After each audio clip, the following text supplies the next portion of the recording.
சந்திரமண்டலத்துக்கும் செவ்வாய் கிரகத்துக்கும் ராக்கெட் விடுறது ஒன்றுனால ஒன்றும் ஆறாவது அறிவுக்கு பயன் கிடையாது. அதில் பணம் சம்பாதிக்கலாம், அவ்வளோதான். மற்ற மிருகங்களுக்கு நமக்கு என்ன வித்தியாசம்?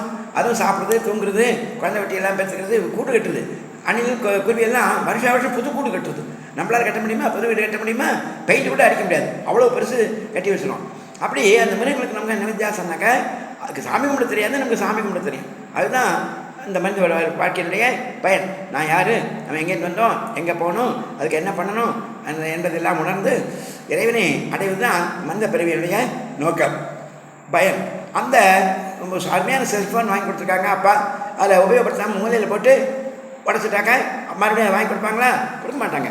அது மாதிரி இந்த ஆறாவது அறிவை நம்ம சரியாக பயன்படுத்திக்கலன்னா மறுபடியும் நமக்கு அது கிடைக்குமாங்கிறது சந்தேகம். மறுபடியும் எந்த பிறவி கிடைக்குமோ தெரியாது.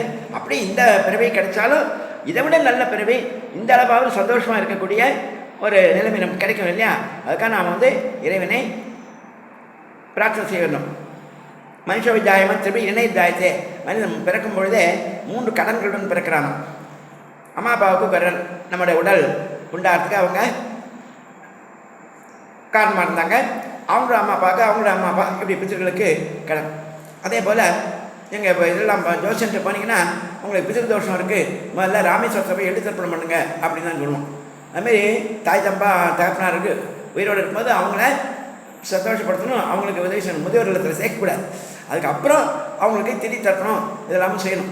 செஞ்சால் தான் அந்த பித்திரு ரிணம் கடன் முன்னோர்களுக்கு செய்யக்கூடிய கடன் பித்திரு ரிணம் நீங்கும். அதே போல் கடவுள் அம்மாவை நமக்கு இந்த கண்ணு காது எல்லாம் வச்சு நமக்கு படைச்சி கொடுத்துருக்கா, கொஞ்சம் இருங்க இந்த கண்ணு வச்சுட்டு வரேன், கொஞ்சம் இருங்க இந்த காது வச்சுட்டு வரேன் அப்படின்னு அம்மாவை நம்ம இந்த உடம்பை படைச்சி கொடுத்துருக்கா. அப்படின்னு நம்ம எல்லாரும் ஒல்லியாக ஒரு அழகாக உயரமாக ஒரே மாரி தான் இருப்போம். ஒருத்தர் கருப்பாக இருக்கான், குள்ளமாக இருக்கான், இதாக இருக்கான், எல்லாம் எல்லாம் இருக்கான். எல்லாம் முன்பினை பயனாக இறைவனுடைய அருளால் தான் நமக்கு இந்த உடல் நமக்கு கிடைச்சிருக்கு. அதுக்கு தேவனுக்கு கடவுளுக்கு நாம் வாழ்த்தவாயும் நினைக்க மாட்டேன், தாழ்த்த சனியும் தந்த தலைவர் இல்லையா? அவனை நினச்சி தியானம் பண்ணலை அப்படின்னா நம்ம பிறவினால் என்ன பிரயோஜனம்? அதனால தான் துஞ்சிகள் காலை மாலை தொலைத்தை மறந்தாதே அஞ்சலி தோதினாலும் அரணடிக்க அன்பதாகும். காலை மாலை தவறாமல் அந்த பஞ்சாக்கிர ஜபம் செய்தால்தான் அவன் பக்தி. ஏன்னா அவன் பக்தி என்னடா பக்தி, தூக்கி எறிடா மூலையில் அப்படிங்கிறார் அப்பர் சுவாமிகள். அப்படி இந்த பகவானுடைய அருளை அடைவதற்காக நான் பஞ்சாக்கிர மந்திரத்தை ஜபம் செய்யணும். தியானம் அப்படின்னா யோகம் செய்யணும். இதில் அந்த மந்திரங்கள்லாம் சொல்கிறோம், தண்ணி இதெல்லாம் கிரியையெல்லாம் ஆசிரம் இதெல்லாம் சொல்கிறோம், சடங்கு எல்லாமும் அதில் சொல்கிறோம், தண்ணி ஊற்ற சொல்கிறோம், இதெல்லாம் சொல்கிறோம். அதில் சரியை உடலால் உடம்புக்கு நல்லது, உடலால் இறைவனை வழிபடுகின்றோம், சடங்குகளால் இறைவனை வழிபடுகின்றோம். அதே போல் யோகமும் இருக்குது. யோகம்னாக்க நமக்கு தியானம்னா என்ன தெரியுமா? கண்ணு மூடி உட்காந்துருக்கிறது இல்லை.